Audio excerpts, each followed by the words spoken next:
సంఘం ఆధ్వర్యంలో పల్నాడు ప్రాంతంలో ఉన్నటువంటి 27 మండలాల్లో కూడా ఆర్థికంగా వెనుకబడినటువంటి ఆర్యవైశ్య విద్యార్థులకి 10th పాస్ అయిన వారికి అలానే ఇంటర్ పాస్ అయిన వారికి జిల్లా ఆర్యవైశ్య సంఘం ఆధ్వర్యంలో 3000 రూపాయల చొప్పున స్కాలర్షిప్ ఇవ్వడం జరుగుతుంది. ఇలా 110 మందికి స్కాలర్షిప్స్ జిల్లా ఆర్యవైశ్య సంఘం ఏర్పాటు చేసింది. ఆదివారం జరిగేటటువంటి కార్యక్రమంలో ప్రతి మారుమూలలో ఉన్నటువంటి గ్రామంలో వారైనా దీనికి అప్లికేషన్ పెట్టుకోవచ్చు. ఈ అప్లికేషను అలానే జిల్లాలో ఉన్నటువంటి ప్రతి ఒక్కరిది కూడా ఈ విధంగా ప్రతి కాన్స్టిట్యున్సీకి సంబంధించి జిల్లా ఆర్యవైశ్య సంఘం సభ్యులను ఏర్పాటు చేశాం. వీరందరూ కూడా మీకు అందుబాటులో ఉంటారు. ఈ నెంబర్లకు గనక మీరు ఫోన్ చేసి మీ స్టూడెంట్స్ గనక ఏ విధంగా అయితే పాస్ మార్క్స్ ఉన్నాయో అవి మీకు ఉన్నటువంటి అర్హతలు గనక తెలియజేస్తే వారికి ప్రతి మండలానికి 3 చొప్పున 27 మండలాలు plus Narasaraopet town, Narasaraopet rural మండలం నుంచి కూడా అందరికీ స్కాలర్షిప్స్ ఇవ్వాలని చెప్పి ఆర్యవైశ్య సంఘం ఆధ్వర్యంలో మెగా స్కాలర్షిప్ మేళా పెట్టడం జరిగింది.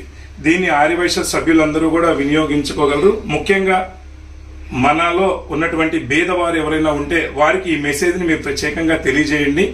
ఆర్యవైశ్య విద్యార్థులు దీన్ని స్కాలర్షిప్ పెట్టుకోవడానికి మీకు ఒక మంచి అవకాశం. 3000 రూపాయలు ఇవ్వడం జరుగుతుందని ఈ సందర్భంగా తెలియజేస్తా. రాబో రోజుల్లో జరిగేటటువంటి కార్యక్రమాలన్నీ కూడా జిల్లా ఆర్యవైశ్య సంఘం ఆధ్వర్యం ఏర్పాటు చేయడం జరిగింది.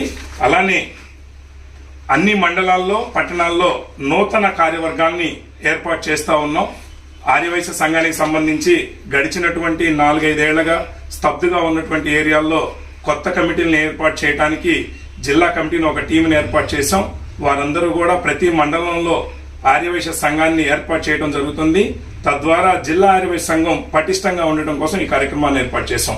రాబో రోజుల్లో పల్నాడు జిల్లా నుంచి ఆర్యవైశ్య సంఘం నూతన భవన నిర్మాణానికి కూడా మేము ఏర్పాటు చేయడానికి రేపు జరిగేటటువంటి కార్యక్రమంలో పెట్టాం. మీరందరూ కూడా ఈ కార్యక్రమంలో పాల్గొనాలి.